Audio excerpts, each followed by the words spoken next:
Welcome to Metaphysical Soul Speak. I'm your host, Elena Fox Starks. Okay, guys, I had another weird day.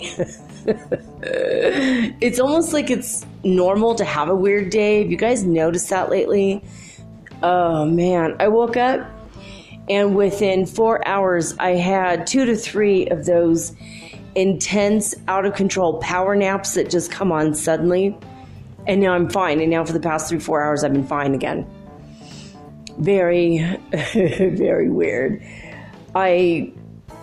Before I got on, I did a little quick meditation, connected with my God source, I suppose, my higher self, and found out now I'm back in the third dimension, even though I felt great all day. I don't know when I slipped into the third dimension. And I started asking about some of my friends, and I got the same answer. We're all in the third dimension suddenly. I didn't know what that means or what's happening, but I think we had to make one more trip down here before we go back up to the fifth. I'm going to grab the rest of our friends. According to Paul Butler, he read some information today on his show on YouTube, and he said that we are going to have a mass exodus of over 1 million people to the fifth dimension extremely soon. Started looking up Lisa Transcendence Brown, and she had the words mass exodus as well. Last week, I was connecting with the nature spirits locally, and I saw them all moving. I mean, all manner of creatures in my mind's eye. Spirits of all the plants, the rivers, the rocks, everything. And I heard the words from them, we are having a mass exodus. And we're now traveling. And we're moving to the fifth dimension. So the words mass exodus, which means a great escape, I guess. I don't know. It's like when a bunch of people, like millions of people go at one time, or millions of spirits of one thing or another, one type or another, go. I don't know, guys. I don't know. It's very, very interesting. So today in the Schumann Resonance, I'm going to read to you what it says. Another day of light movements, the most significant, occurred at 6 UTC time, and it reached 33 hertz. Been hearing the word 33 a lot. Paul Butler mentioned he was seeing 33 and 333 a lot today. 33 has been in my awareness many, many times in the past 24 to 48 hours, I'd have to say. So it's all very interesting. My neck ache and all the pain that I had that started with I forgot to mention, started with a really severe and sharp and sudden oncoming earache. And for the most part, it's gone. I'm like 95% better than yesterday. My friend who isn't really aware of what's going on with the ascension, and I don't know if he can't comprehend it or if he just doesn't believe me. You know, it could be the language barrier. I told him to look up this in Spanish, because there's a lot of Spanish people also, or Spanish speakers also, that talk about this stuff. But he told me that today, out of nowhere, he felt completely better. And his pain was so bad that his face was paralyzed on half of it. And then all of a sudden he was better. And it's weird because I don't have any physical connection. This is someone I'm friends with over the internet only. He's someone that wants to date me. He lives like 10 hours away, so it's never going to happen. And plus, he's not aware of the ascension stuff, so we don't have a lot in common. Sweet person. Lovely person. Still lives with his mom, and he's like 32. Which is common here. So it's not like a thing, but still. I don't know. It's very weird. It's so very weird. All this, all this stuff that's going on. I mean, I don't know why he and I had the exact same symptoms exactly. I don't know what the connection is there. Maybe I was just meant to heal him. I sent him a lot of energy. Anyway, moving right along. I have promised you guys the ongoing saga and drama story of Mr. and Mrs. Fred and Ethel Mertz, the pigeons that live outside in the window box outside my window. The reason I can't plant the plants I wanted to plant there. My landlord had put these tiles in the window box to prevent pigeons from landing in there. And so what happened instead is it made a really lovely shelter for them. And so there's all these like red tiles going across the inside of the planter, and they live underneath the red tiles. So that's like their home. And anyway, they had been coming around every day for months. And then when Mercury went retrograde, and like 3 weeks ago, all of a sudden I would see one of them or the other, but they were never together again. And when I asked Ethel, hey, what happened to Fred? Where is he? And she looked extremely sad, like she was about to cry. I don't know if pigeons cry, but it was like the look in her eye, like she was really upset. And I didn't want to report it because I wasn't sure. I thought maybe we'll wait a couple days to see what happens. I thought for sure Fred had died. I was really upset. I mean, I didn't mention on the show because I really wasn't sure. I thought maybe they broke up. Also, at the same time, other people I know had been going through a breakup phase. And everything was like crazy. Like, I mean, there's a lot of breakup energy during that first week of, 3 weeks ago. So it was like 2 or 3 days where it was only Ethel. And she got kind of scared to look at me, and she didn't come near the window anymore. She stayed on the windowsill, and she'd fly away when I'd walk over to the window, which just 3 days before she'd been eating out of my hand. Letting me touch her wing. These are wild birds, so it's very strange. So anyway, after about 3 days, Fred did come back, but he would come back and Ethel would be gone. And I'm like, oh my God, they're sharing custody of the house. They've fully broken up. This is super, super sad. And I kept telling him how much he loves her because they were always kissing and they were always cuddling. And I felt like, okay, they're on my windowsill or on my window ledge looking in at me and kissing and cuddling each other, and I felt like I'm the third wheel in my own apartment. They're so adorable. They're so in love. And I'm like, what the heck happened? So basically, these guys finally got back together, like another 2 or 3 days, and they were back together. They're both in the home together. And I'm like, well, that was weird. They had like a spat. They must have had some kind of a fight.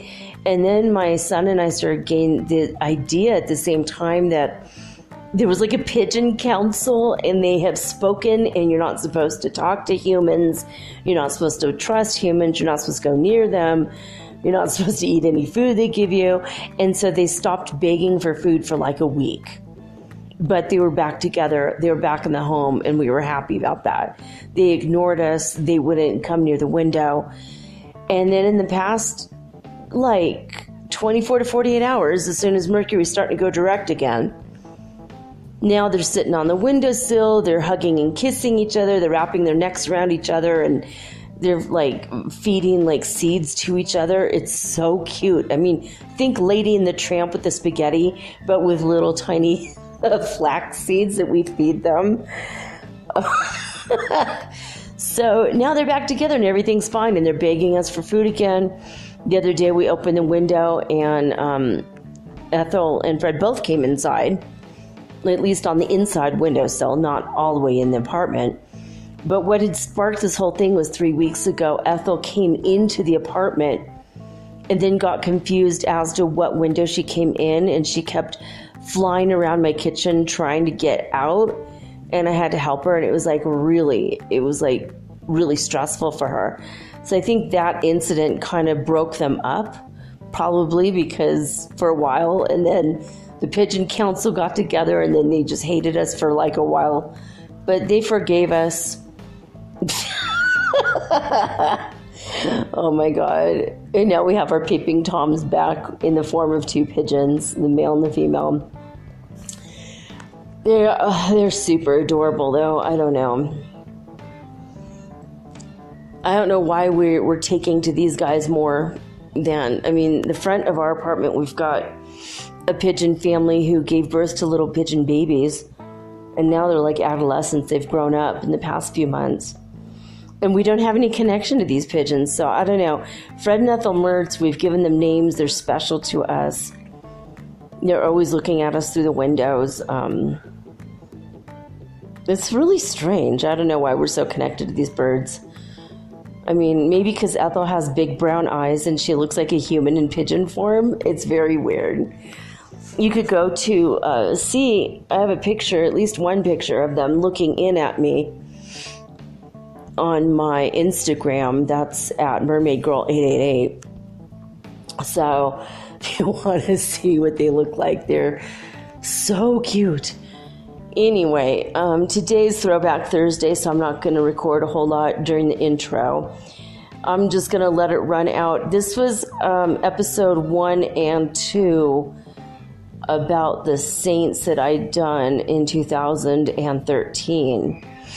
I was living in Antigua, Guatemala. I was in front of the church called La Merced, which I also informally called it the wedding cake church because it was so beautiful.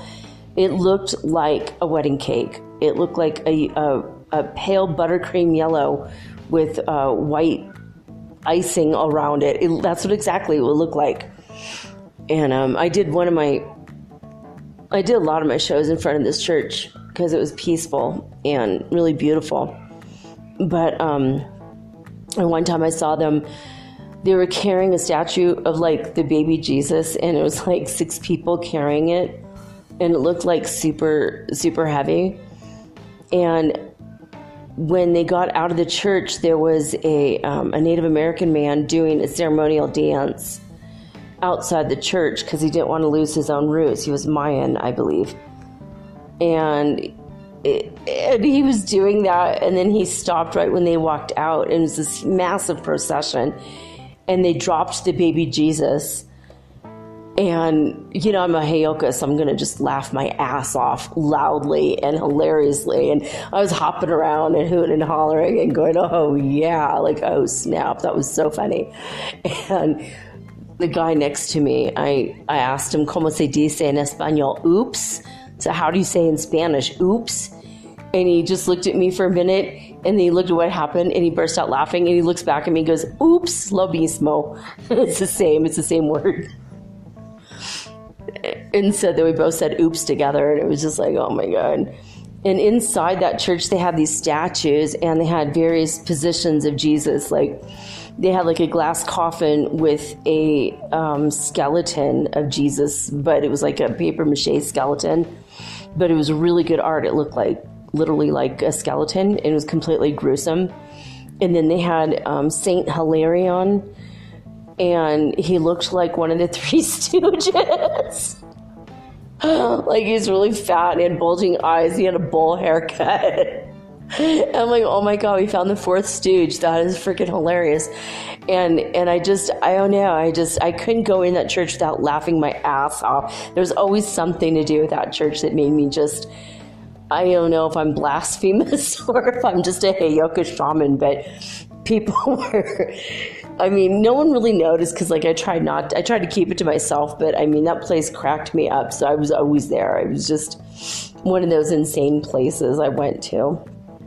But anyway, so this episode is pretty interesting. I did record it in front of the La Merced, and some of the information I've already done shows on about St. Francis of Assisi, for example. But then there's other people I was going to do a show on, Padre Pio and St. Dymphna, but now I feel like I'm not going to, because you're going to learn about them tonight in tonight's Throwback Thursday episode.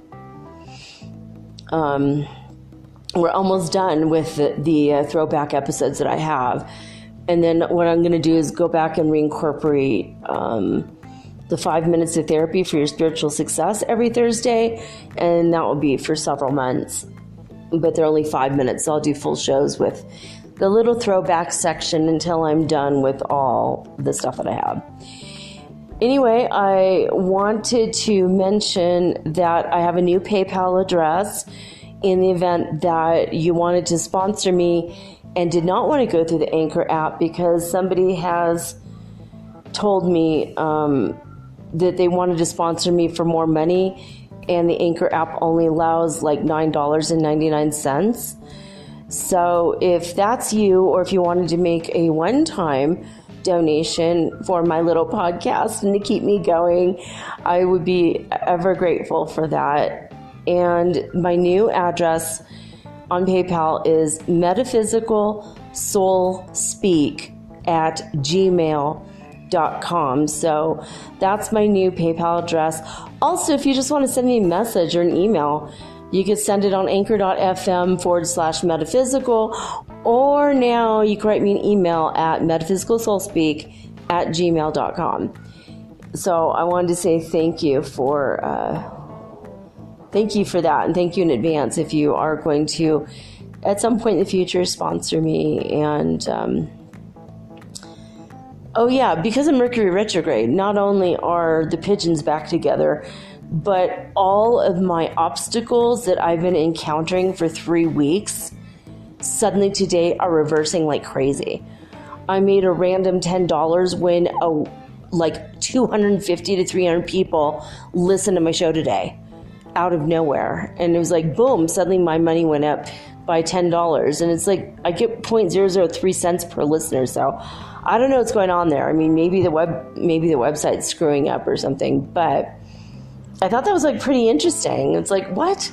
I mean, literally, I fell asleep in a power nap and woke up and had $10 more in like an hour's time. And I think it's possible that, it's very, very possible that I hop dimensions, hop timelines, I don't know. But now I'm back in the third dimension and the money's the same, so I don't know. It's all wonderful, but so confusing to me. But I had mentioned months ago that I was on iTunes, and it turns out I really wasn't on iTunes, and I was only on the Apple Podcasts and also the iOS, and I thought they were all connected in the same thing. So I struggled for weeks and weeks and weeks trying to get my stupid podcast on. I'm sorry, it's not a stupid podcast, but you know what I mean. I was so frustrated. So finally today, after I've written them 4 messages saying, what happened? How come my podcast isn't, you have to either accept or reject me and let me know. And I've been waiting for a month and they never got back to me. And so I kept writing them every week. You told me it's going to be 3 to 5 days. It's now been 7. You told me it's going to be 3 to 5 days. It's now been 14. Now it's been a month. Well, they finally, I wrote to them today, and they answered me like immediately, which is weird.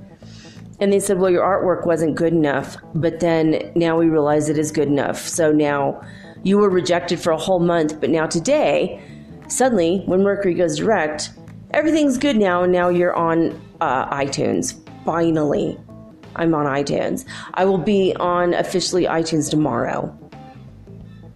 So that's good news, right? But how weird is that? Like, they couldn't tell me I was rejected so I could redo or fix whatever they had an issue with. And you guys remember when I changed the artwork? I submitted the podcast. Within 24 hours, the artwork was better. Completely changed. And they apparently rejected me immediately and failed to mention it to me. It's like 75% of all podcasts come from iTunes. So this is a big, big deal. So that was an obstacle that was removed the moment the Mercury went direct. My other friends who had gone through that breakup thing 3 weeks ago, back together now. Everyone who had gone through something massively bad like 3 weeks ago, everything's back on track now. So suddenly I'm making new money out of nowhere. Suddenly I have new listeners out of nowhere. Suddenly I'm on iTunes out of nowhere. Fred and Ethel Mertz are back together. That's maybe the most important thing out of all this is just the pigeons. As long as the lovebirds are literally still lovebirds, that's the good news. So it just seems like suddenly out of nowhere, all of the obstacles that I had before are now, the obstacles are dropped, the path is made clear, everything's fine. And that's an energy that I'm feeling and I'm getting right now.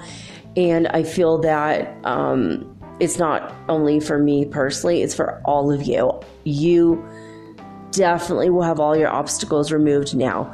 Your way will be made easier. And we're massively exodusing. We're having a mass exodus into the fifth dimension. And I have a feeling that's going to be between now and the 4th of April. So there's going to be another round of 333 energy coming up. And that will be on the 30th of March. So maybe expect more energy on that day. And then April will be the 4-4 energy or 4-4-3 energy. On the 4th, I mean. Anyway, enough of that. Without further ado, and after this next message, you guys are going to hear my original talk on some of the saints and what makes a saint and everything. But I'm going to sign off now, but please stay tuned because you're going to hear this amazing episode I did, 6 years ago now for Throwback Thursday. But I'm wishing you peace and joy and love and the high vibes of the holy fifth dimension.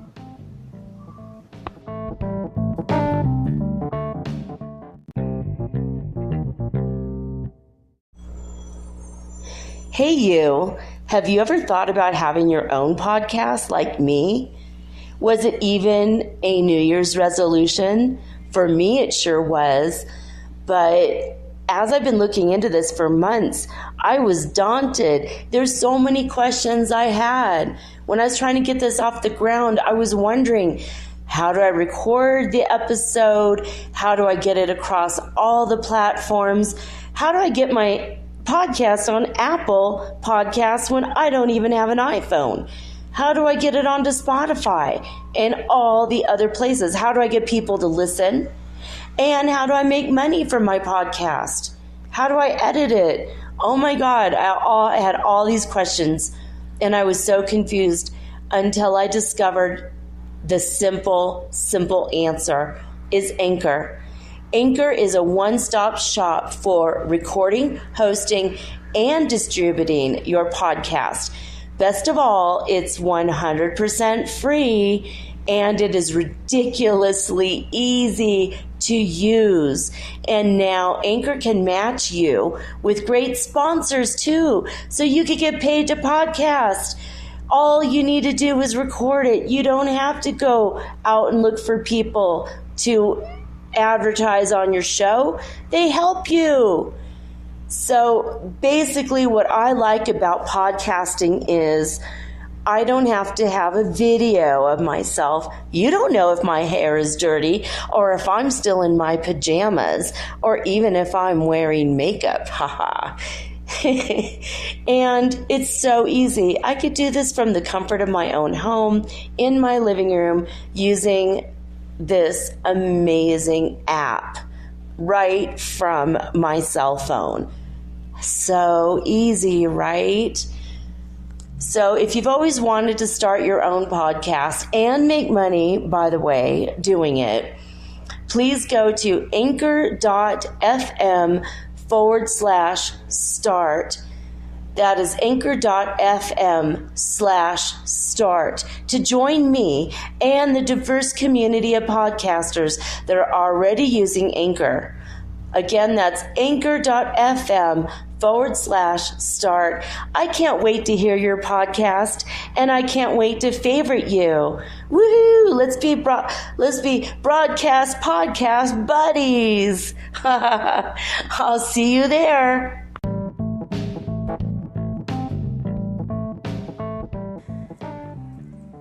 Welcome back to Metaphysical Soul Speak. Today, I'm going to discuss saints. And what does it mean to be a saint, and who exactly are saints? I'm going to give you many examples from not only Catholic saints, but other saints that are well known throughout other countries. So let's just start.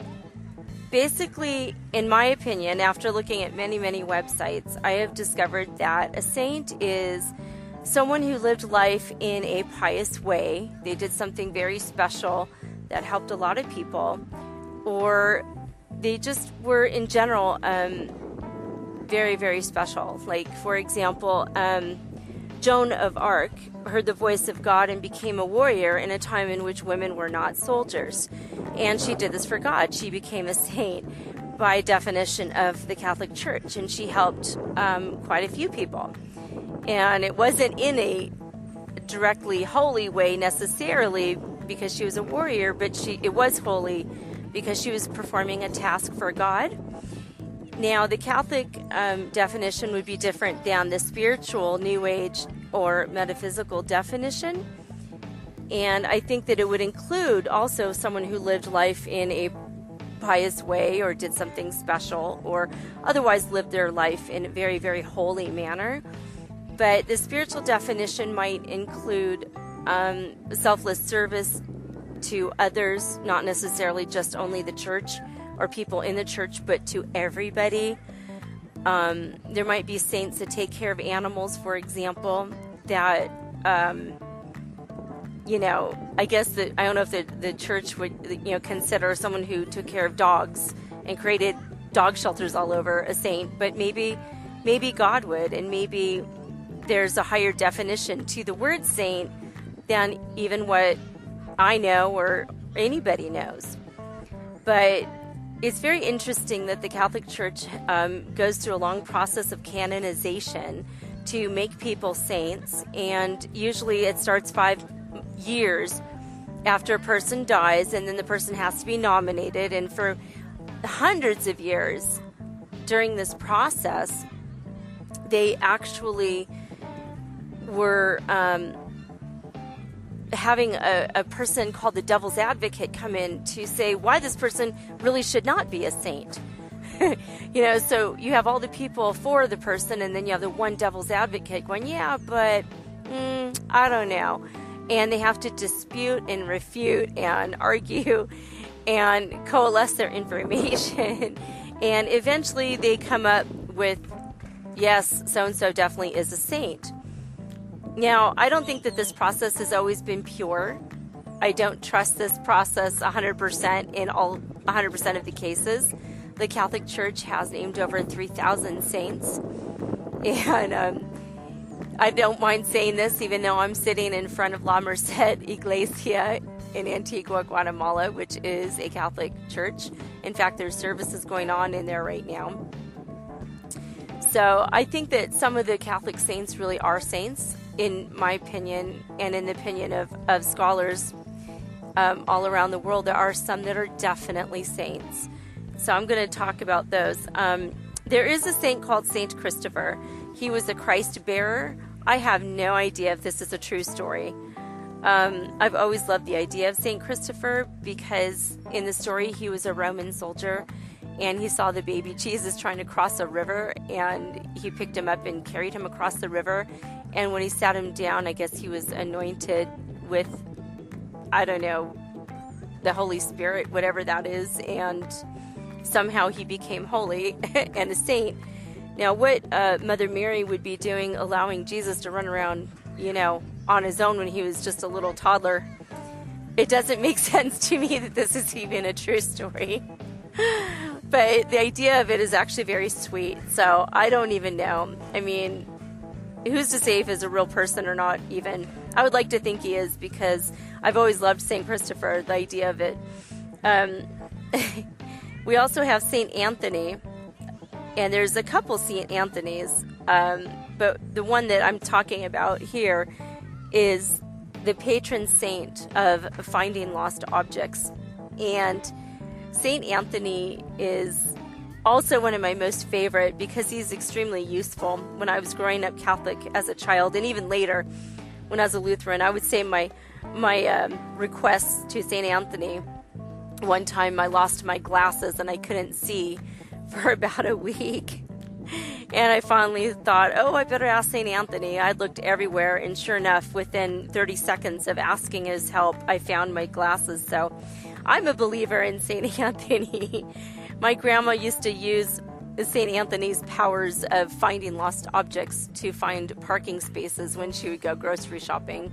And if a saint is truly a saint, you know, he or she will be able to be with you no matter what. And, you know, no request is too small because they're just here to help us and love us. So if this is true, I do want to put a little disclaimer here that saints are never ever to be used in the place of God, who is the number one creator of all. And if you really need true help, always go to God first.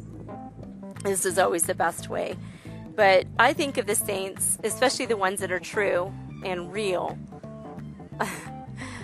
I think of the saints as big brothers and sisters, maybe cousins that of ours that just love us, and they want to be with us, and they want to help us, and they are really, you know, just kind of almost like another form of spirit guide or guardian angel. Those are two entirely different things, but they're kind of like one extra person you can call, you know. You know, for example, if you have little children at home and your spouse isn't there to watch them, and your grandma isn't there and your aunt isn't there, why not ask the guy down the street? And I kind of think of the saints like that. You know, they're the trusty neighbor down the street that can kind of help you in a pinch. Maybe that's a bit too practical and more down to earth than you want to hear when we're discussing saints, but it's kind of the way that I think of saints. The Catholic Church made an archangel a saint, Saint Michael. And this confused me for a while because there's always the talk of Archangel Michael, and then there's the talk of Saint Michael, who slayed the devil, which is weird because why would the Catholic Church exist if Saint Michael, slayed the devil? We wouldn't have any good or evil in this world, and the world of duality would have been gone. And if that's true, it makes no sense. And why would an archangel be a saint when an archangel is already an archangel? And a saint is someone who does something special in the name of God, to create good in this world. And Archangel Michael, in my opinion, has done a lot in this world for God, but that's because he's an archangel, and angels and archangels are exclusively under the control of God, because that's in their very definition. They're not created from the same cloth as humans. Humans, we are allowed to make mistakes. We're allowed to screw up. We don't hear the voice of God clearly, and we don't follow the instructions 100%, which is why we have karma. It's why we have the death and the rebirth cycle. This is why we have so many problems, and we have to be reincarnated over and over again. But if we were all perfect, then there was no reason to have this world. So archangels are here to help us. They are the direct messengers of God, and our guardian angel, our spirit guides are different, but our guardian angels are also angels that help us, and they cannot, by very definition, do anything that goes against God, because they're angels. This is what they do. It's who they are. So there is a saint that I believe is a real saint. I have done a little bit of research into Saint Padre Pio. The Catholic Church did name him as a saint. He was I want to say he was a monk. I almost said priest. No, he was a monk, and he lived with his order, and he helped people. And there's many stories about Padre Pio, and one of the stories is that he was very slow in getting up out of bed in the morning, and he always, he was a monk, so he wore the brown robes, and he always covered, his body, and he would come to church, but sometimes to Mass, and sometimes he would be a little bit late. And when he was late, some of the other monks would kind of judge him a little bit, and like, what's wrong with him? Does he think he's too good for us? The talk started, and it was found out that later, after he died, he had a really horrible swollen leg, and he was suffering of tremendous pain. And somebody had figured out that he was taking on the karma of all of the people around him. And every time he took on the karma, his leg would get bigger. Whatever this was, this huge sore. And it was massive. It was like a mass, almost like cancer, but it wasn't cancer. It was just this huge tumor. And he could barely walk. He was in a tremendous amount of pain. And yet he worked tirelessly for the church and all the people that came and all the people that asked for his help. And he never complained. And he was just always there.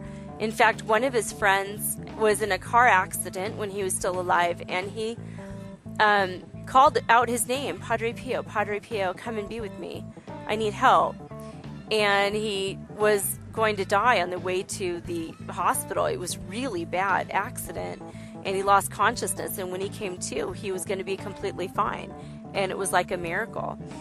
And miracles surrounded Padre Pio his whole life. And even after he passed on to the next world, there have been many, many miracles surrounding this man. It's very interesting. They even have a hospital, and people come, it's in his name, and they come and they pray for him, and they petition him. They call it petitioning. Padre Pio, please help me. And he's really, really there. For the people. He's like our big brother, and I don't know, he has a special favor with God. I don't know if it's that, but he seems to be a helpful saint, and I believe him to be real. And he was alive within the last 100 years, so it's not a long lost saint from hundreds of years ago, whether we don't know if it's true or not. There are pictures of him, and there's a Padre Pio Foundation. If you want to look into that, you can go see that on the internet. There's saints. They call the saints that wrote the 4 books of the Bible, the main books of the Christian Bible. Matthew, Mark, Luke, and John are called saints. Saint Matthew, Saint Mark, Saint Luke, Saint John. I don't know if writing a chapter in a book constitutes being an actual saint. They were followers of Jesus. They were disciples. I don't know if that makes you a saint, because most of the Christians I know are disciples of Jesus in one way or another. Just because they're not of the original 12, I don't think that makes them saints. So if I was going to be a little bit tough on the idea that those guys were saints, I think maybe, I don't know.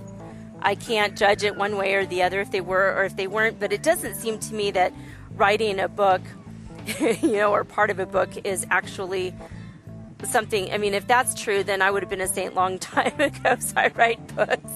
So I'm definitely not a saint by any stretch of the imagination. So I question that, from a scholarly view. Please don't write in angry. It's just my humble opinion. So, they also call, St. Peter, he founded the church, so he must be a saint. It's, there's 250,000 people that have founded new Christian sects, churches in the United States alone. And so I don't think that makes them a saint because they founded a church. Anybody can find a church in a free country, and that does not necessarily make them a saint. It just makes them a spiritual person. There is St. Francis of Assisi, who, of course, was in Assisi, Italy. And St. Francis is one of my most favorite saints. I don't agree with all of the way that he lived his life, coming from a law of attraction standpoint. But coming from a spiritual standpoint, this man was one of the greatest mans I believe that ever lived. If I'm not counting, of course, Yeshua, Jesus, and the prophets. St. Francis of Assisi has a really interesting story, which you can actually encounter almost his entire life story in the movie, the very old black and white movie called Brother, Sun, Sister, Moon. And in this story, it is talked about it talks about how basically his parents were they were very wealthy, and they had I think it was like a clothing store, some kind of a store. They had a business, and they were kind of important people, and they were all about dressing right and looking right and acting right and being, the talk of the town. And he didn't really ascribe to these ideas. He said, how can you be so callous to the fact that people are starving and people are dying and people need our help and we're not doing anything? And he just had a moment, he had this incident where he walked down a town right in the very middle of the town square at noon, and he said, I don't want anything to do with you. And he yelled to his parents. He said, I don't want anything to do with you. I don't want your money. I don't want your clothes. I don't want anything anymore from you because you're hypocrites. And I cannot live in a house of hypocrites. And he took off his clothes and he threw them in the fountain, and he walked out of town naked, and he never came back. And he walked and walked and walked, and he went to just a little hillside, I guess. I think there was like a grotto or like a little cave or something, and he built something. I'm not good at remembering all the details of this movie. It's been probably a decade since I've seen it. But St. Francis of Assisi just was such a peaceful person, and all he wanted was peace and harmony, and he wanted people to truly know God. And in my definition, he is an absolute definite saint. And he started taking in people. People felt bad for him. They heard what happened. They knew it was getting cold.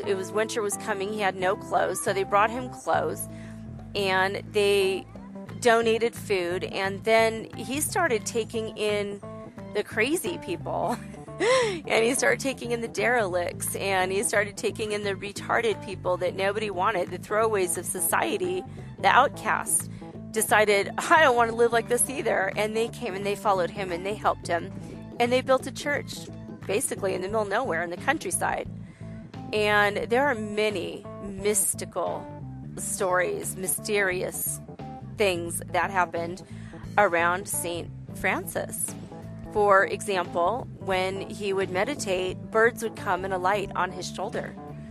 Deers would come out of the woods to feed from his hand, and they would sit with him, and they would meditate with him.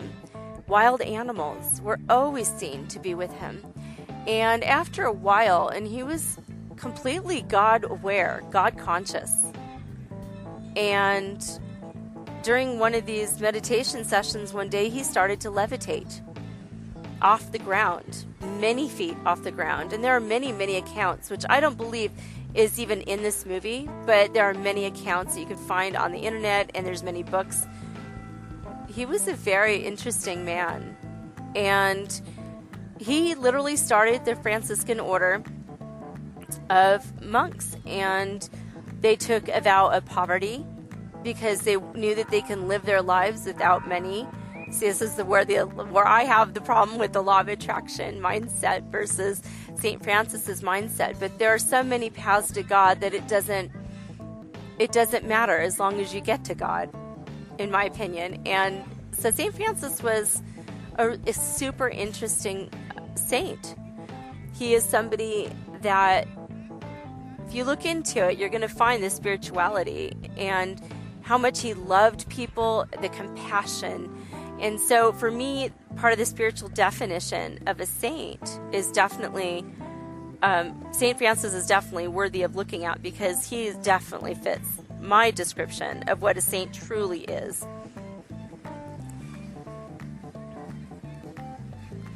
Now, next week, we're going to go over a few more Catholic saints, and then we're going to start in on stories of Hindu saints. And then I'm going to talk about the Masters of the Far East collection, which talks about even more saints. So tune in next week. I hope you enjoyed this part one of the saints, the discussion of the saints. And I hope that you have a wonderful week.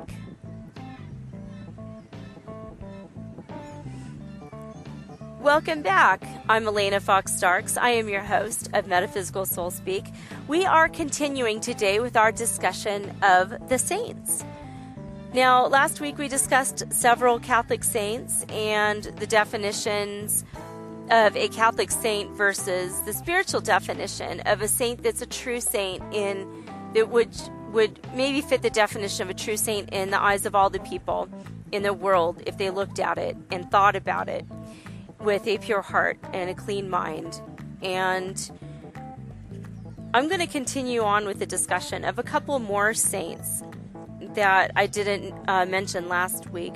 There is a saint called Saint Bernadette, and bless her heart, she was a little girl when she had her first God-conscious revelation, and she was praying at this grotto, and she was just by herself, and she was praying to Mother Mary, Jesus' mother, and just asking her to be with her and guide her and help her. And she just loved, Madre Maria, Mother Mary, so much. And she saw her. She literally, Mother Mary, appeared to her in this grotto, and she started to weep. I mean, it made her really intensely feeling like the Holy Spirit, was in her. The spiritual feelings of God consciousness. And Mother Mary just told her some things, I guess. I don't know exactly what was said. And if you want to see more about Saint Bernadette, you can go and watch the movie, The Song of Bernadette. It is a very old black and white movie again. Like last week I mentioned Brother, Sun, Sister, Moon. The Song of Bernadette is a very, very interesting movie. And it pretty much shows how people that are saints, people that are holy and extremely spiritual, and when they start choosing a path of God versus a worldly path, even though it's supposed to be one of those things where you're very, very sacred and you're very spiritual and you're very holy, we still live in the mundane world of duality.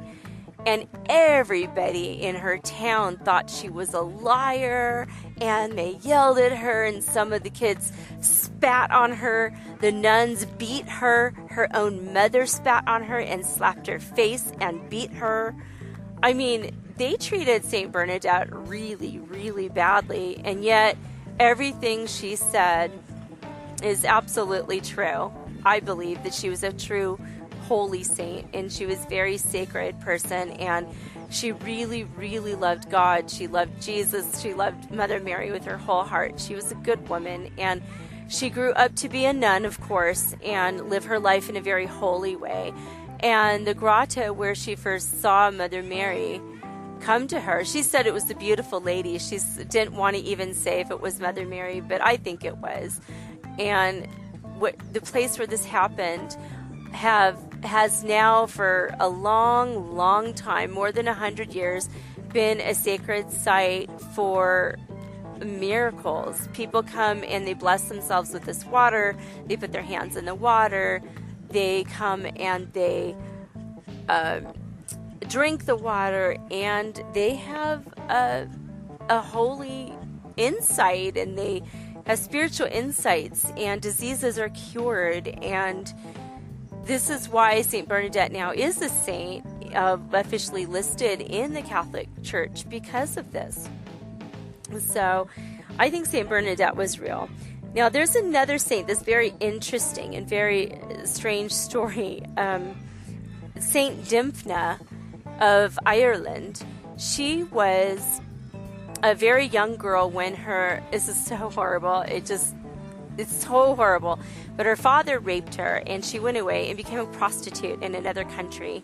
But she was a very good person, and she really loved God, but she had a really crazy path in her life, and she just kept doing the right thing, even though she was forced into this sexual thing, and she healed herself. She eventually healed herself mentally, and she came back to town, and I don't know, something happened. She ended up being murdered in her town. I mean, her story is so, so bad. But what made her a saint was after the fact of her death. She actually, where the ground in which she died, a spring erupted. And everybody that comes to this spring, and they put this water on their head, or they put it, they wash their hands in a holy way, very similar to how Muslims perform wudu.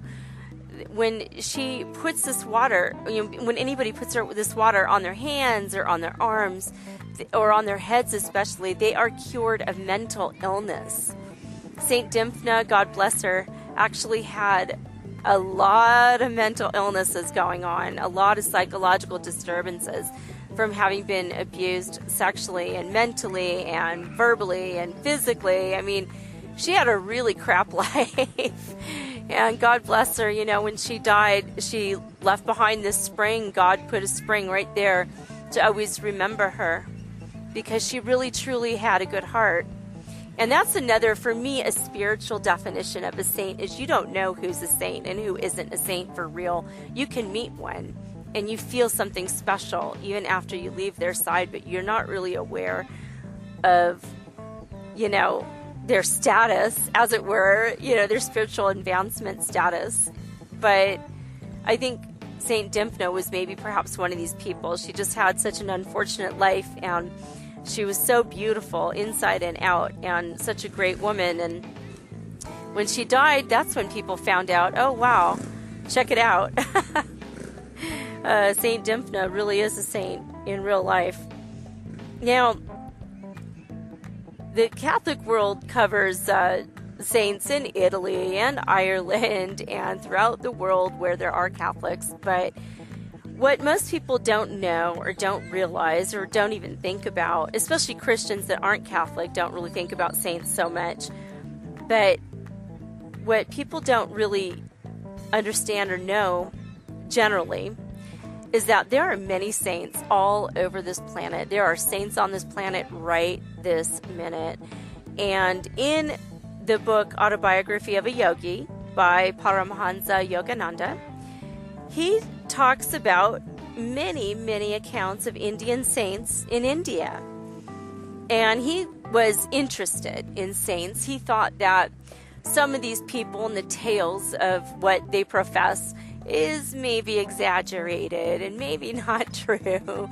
And maybe some of them are true. In fact, maybe they're undertold, under-exaggerated. So he set out on a journey in his autobiography, and I love his autobiography so much. I've mentioned it many times on the show, because even though it's technically his autobiography, he doesn't even talk about himself, because he's so humble and he's so sweet that he's just like, hey, look at this. I met this person and I met that person, and this guy or this woman was very interesting, and he brags on other people, but he doesn't even talk about his own life hardly. And so to me, in a way, that's his humility, is that he could be a saint. I think he's definitely a spiritual master, and he might have been a saint. I'm not sure. But he talked about a saint in India that stopped eating, and this one cracks me up because I don't know if this is a saintly reason why she stopped eating, but she just decided one day she had enough of her mother-in-law. It was India, so of course it was an arranged marriage, and she got very, very angry because her mother-in-law was always talking about how she didn't do the food right, she didn't do the dishes right, she didn't do anything correctly in the kitchen, she was a horrible housekeeper, blah, blah, blah, blah, blah, typical mother-in-law issues to the max. And the saint just went out and prayed one day and said, God, I'm tired of this woman. I don't want to eat her food. I don't want to be in her house. I don't want to be in her kitchen. I no longer want to eat. And Paramahansa Yogananda met her like maybe 16 years after she had her last meal. And she was alive and kicking, and everything was fine, and she was in good health. And she was, by definition, a saint because she didn't have to eat. Now, I know of a man that stopped eating, and he did this through the power of dowsing and asking God. And all he does every day is he drinks a gallon of water with minerals and vitamins in it. And he hasn't eaten in close to 10 years. And I know 2 people, one person from the East Coast and one person from California, that know him personally. And they both claim that this guy does not eat. And in fact, my friend on the East Coast said, it's hilarious as I love going on a plane ride with him because he always gives me his meal. So he loves going to buffets and brunches with him where they have to do business together because he gets extra food and he gets a kick out of watching this guy not eat. Now, I met a man, Yogi Shanti, God bless him. I'm not sure he's even on this planet anymore. But when I met him, he never ate. I mean, I saw him for an entire day, and we were with a group of people, and everybody ate, and Yogi Shanti did not eat. And I'm not saying he never ate, but I have a sneaking suspicion maybe he never ate. He was very thin, and he just didn't care. He didn't seem to care for anything, like of this world. He didn't dress in fancy clothes. He didn't care for things. I bought him a little gift and he gave it away to somebody else. Right away, he just said, "Oh, I thank you. I love it and I bless it." And he just kind of held it in his hands and he looked at me and he said, "God bless you. Thank you for thinking of me." And then he gave it to somebody else. And it was very sweet. I was like, "Oh, okay. All right. I get this non-attachment thing." And, he might have been a saint. I don't know, for real. Now, there are breatharians that practice the art of non-eating. And there are many people that have tried to get past the eating thing. When we're on the other side, we don't have to eat. We don't use the bathroom. We don't have to shower. The stuff of the mundane world that takes up the majority of our time that annoys us, like washing our laundry or cooking food, we don't have to do on the other side. So I feel that some people want to be a saint in some ways. They want to stop eating. And there are groups of people in this world called the breatharians, and they do try to stop eating. I don't know how functional they are. I don't know how healthy they are, or if they succeed for very long. Hindus do fast for different holidays. Muslims do fast. Christians do have some fasting rules, especially the Catholics on Fridays during Lent. They refrain from eating certain foods. So they're in every culture and in every religion and spiritual belief system, there is a point. Muslims fast for 30 days during Ramadan, and happy Eid to all of my Muslim friends. This was just this past week after a 30-day fast. And it's pretty cool. They eat in the nighttime, so they don't, fast for a solid 30 days, but it's pretty hard, especially in the countries where the sun is super hot and they have to go to work. They're not allowed to have any water or food. It's rough, but they do it for God and they do it for purification. So there is a purity there when you don't have to eat, especially when you're a vegetarian. And many Hindus are vegetarians too, by the way. So the saints in India, I think that they are all pretty much vegetarian. So there are deathless saints. Mahavatar Babaji, he has been alive for more than 4,000 years, and there has been many, many accounts of him coming to people and talking to people. I think he ascended a long, long time ago, and he could descend at any time to help people. Again, he's like a big brother to us. He has promised in Autobiography of a Yogi, he said, "I will not leave this world until this world passes away. I will spend my eternity with humans on this planet, helping anybody who wishes to become enlightened and anyone who wishes to be a master of themselves. I will be there, and I'll be there until God takes me at the end of this world." So he, in my opinion, is definitely a saint. There are many deathless saints that have lived hundreds and hundreds of years. And there are stories of a saint in India who meditated so deeply on the banks of the Ganges River that the rainy season came and he did not notice. He was out of his body, communing with our beloved Creator. And the Ganges River covered him up for 3 to 4 months. The people of the village were so scared and they were so worried for him, and they had loved him so much. They mourned his loss and they had a funeral for him. They put candles on the river, and the candles floated down the river for him. They had ceremonies. They put flowers on the river. They couldn't find his body, of course. He was covered by the river.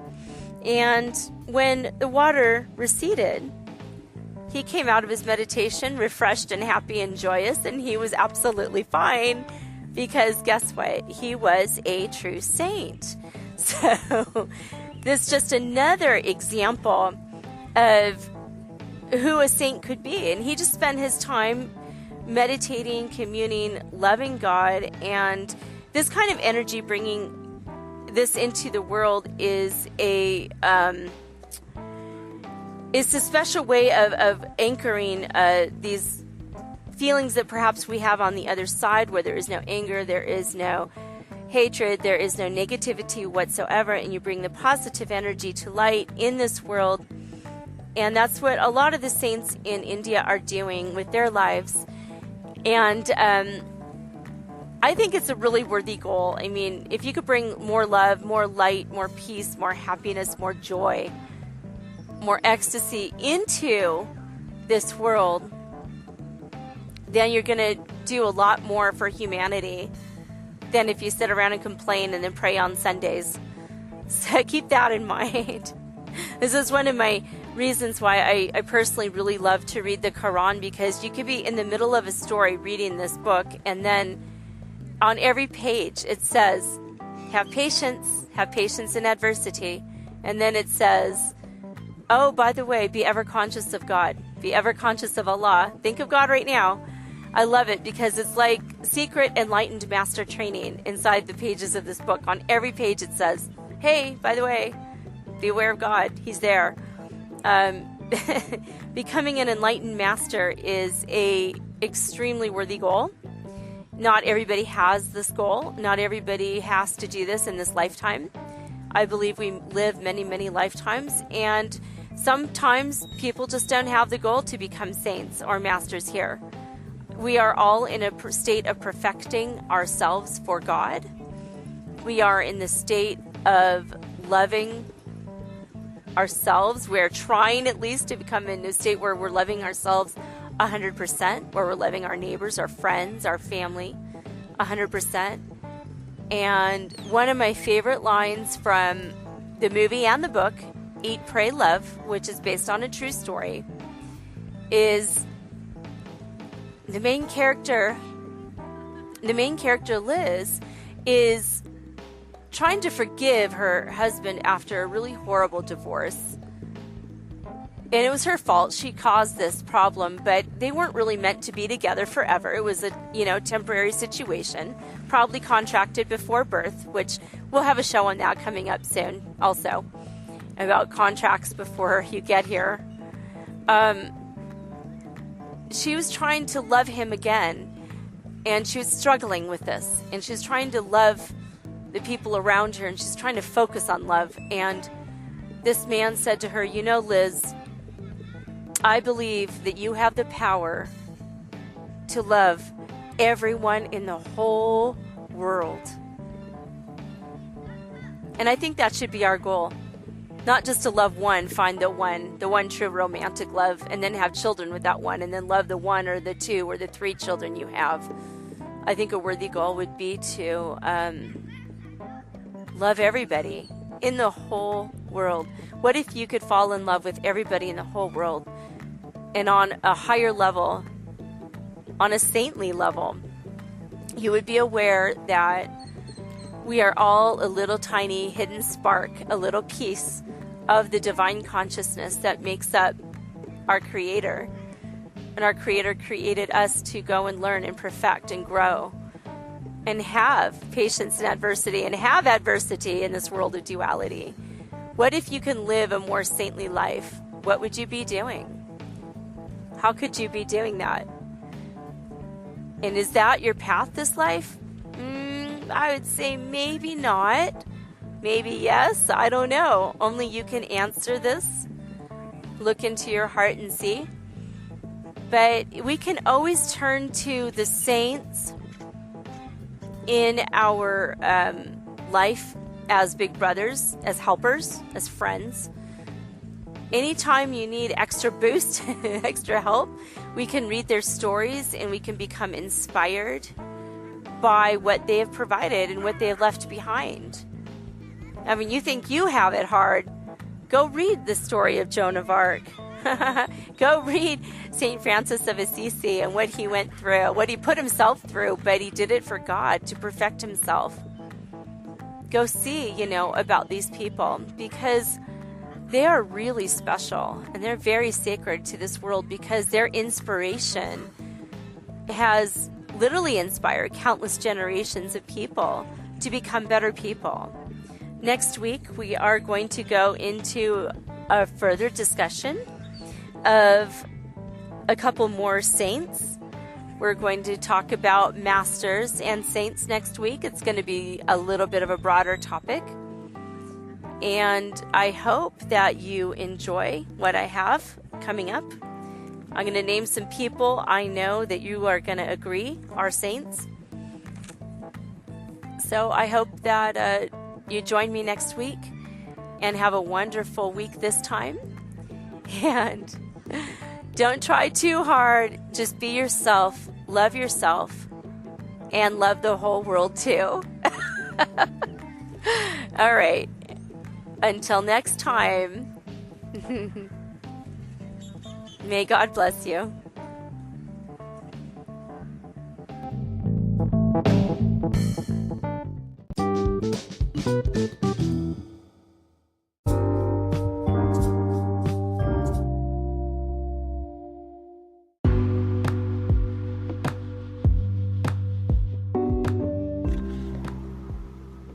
Metaphysical Soul Speak is run on sponsors and listener support. This means listeners like you. If you are so inclined to support my efforts and my little podcast, please visit me at anchor.fm/metaphysical and pledge an amount of your choosing today. Thank you.